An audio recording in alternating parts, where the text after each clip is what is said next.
Elsewhere, Governor Inuwa Yahaya of Gombe State has inaugurated a committee to review the operation of the largest games reserve in Nigeria.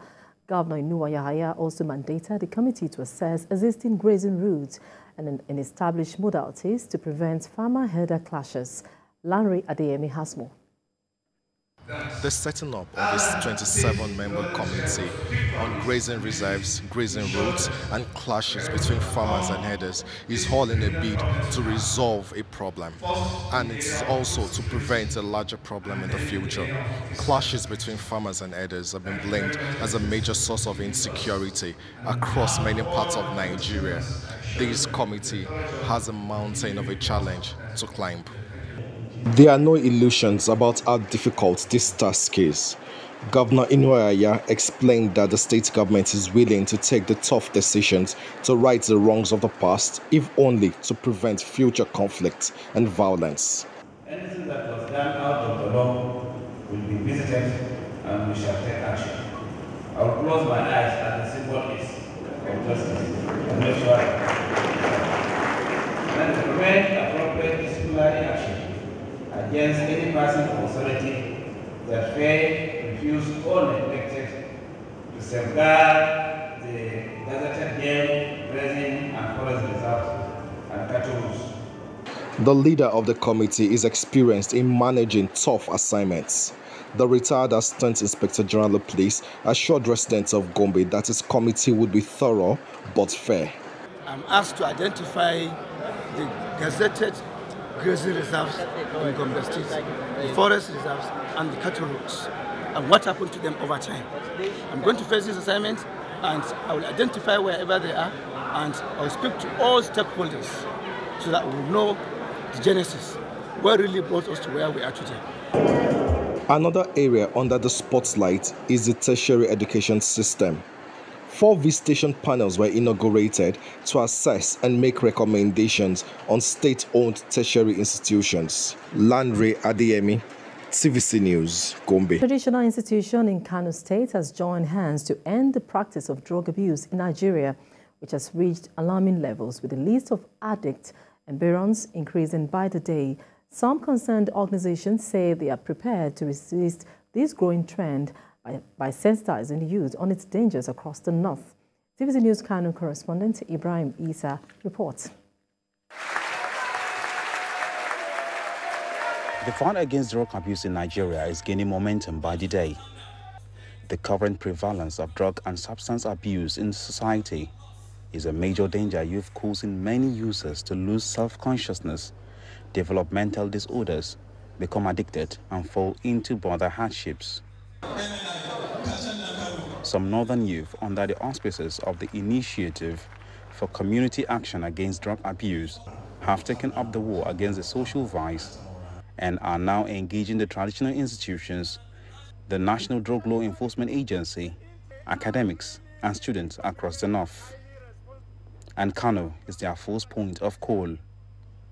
They converge on Yusuf Bey Tamasile University to begin a campaign against drug abuse.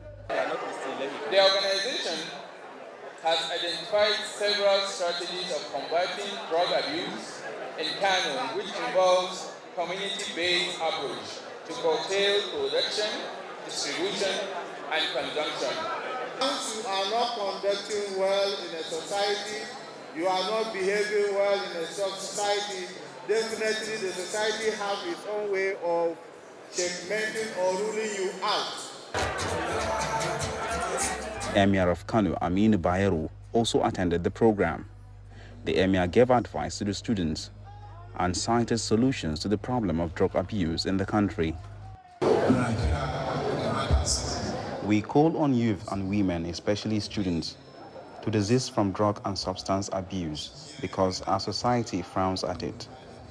Despite a 1999 national drug policy adopted by God against drug availability, supply and distribution, there is an alarming increase in the number of Nigerians engaged in abuse of drugs and substances. In Nigeria, a population of 30 to 35 million spends approximately 11 million naira and 25 million naira annually on psychotropic drugs and alcoholic beverages, respectively. according to research by the National Library of Medicine of the United States. The abuse of drugs and other substances and associated crime have driven a considerable rise in the number of youth imprisoned in recent years.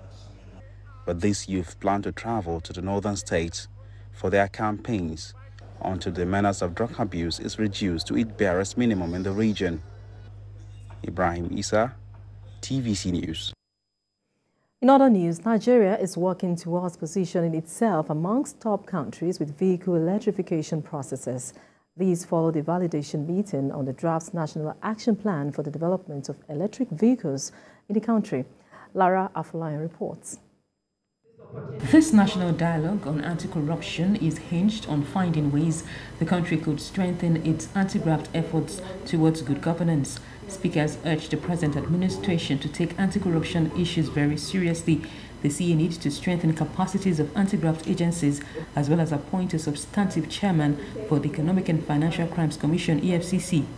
Government is asked to put in place a robust anti-corruption architecture as well as policies that will drive it. You have to put in place a very clear policy on how the government intends to strengthen the anti-corruption agency, like EFCC, like ICPC. As you know now, we don't have a substantive chairman for the EFCC. That's not very good for the country, particularly when we all know that the issue of corruption is a big problem. How will this new administration ensure that the top leadership, the president, sets the tone at the top? What can we do, all stakeholders, to make it difficult, if not impossible, to engage in corruptible transactions? The public is also advised to set an anti-corruption agenda for the authorities, while attention should also shift to the subnationals in the fight against graft. Government is also being told to put in place policies that will drive whistleblowing. The government have just secured about $800 million from the World Bank, and the issue of corruption in Nigeria is a big problem. Nigeria continues to attract attention because of the corruption issue. The issue of management of palliatives and all that, the issue of corruption cannot be way aside. It has to come up with a clear policy, and that will signal to others, either at the state level or at the local government level. The dialogue saw the launching of an assessment report on the implementation of Nigeria's international anti-corruption asset recovery commitments, centered around the London anti-corruption commitment which the country made. Lara Afolayan, TVC News, Abuja.